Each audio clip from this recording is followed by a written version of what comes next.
Good morning! Labas tayo. Kuha tayo ng Certificado de Empadronamiento.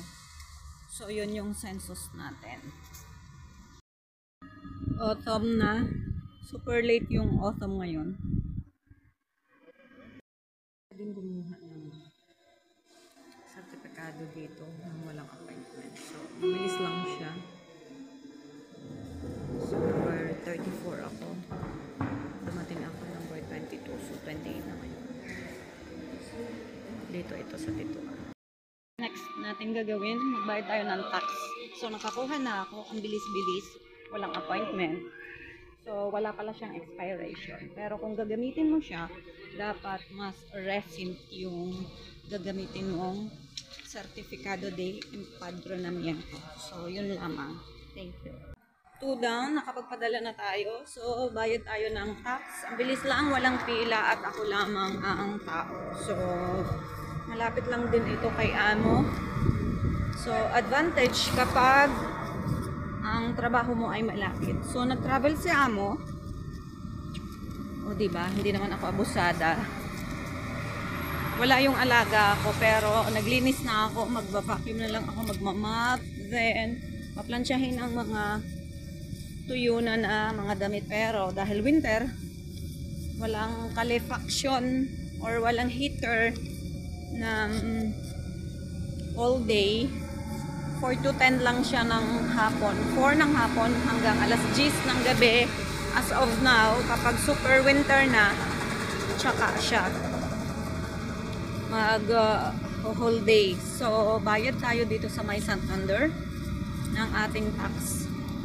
So, piniprepare ko na ang aking mga kailangang documents para sa aking fingerprints. Praise God, super tagal ng waiting pero it's worth it. Diyan tayo sa Santander na bangko. So, vamos. Super ganda ng location ko kasi may metro, merong mga supermarket. Kaya gusto ko dito kay Amo eh. Dapat inagahan ko pala kasi alas 9 hanggang alas 10:30 lang ang kanyang pagtanggap ng hindi Bangko Santander na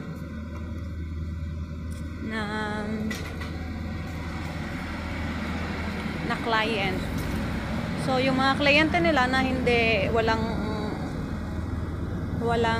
account sa kanila ay meron silang araw na makipag-transaksyon.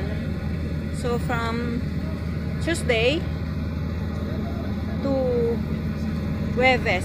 So ibig sabihin nung araw lang yon at may oras alas 9 hanggang alas 10:30. So kapag lagpas na hindi ka nila entertainin. So ganun dito, 'di ba? Ganun kahigpit ang bangko dito.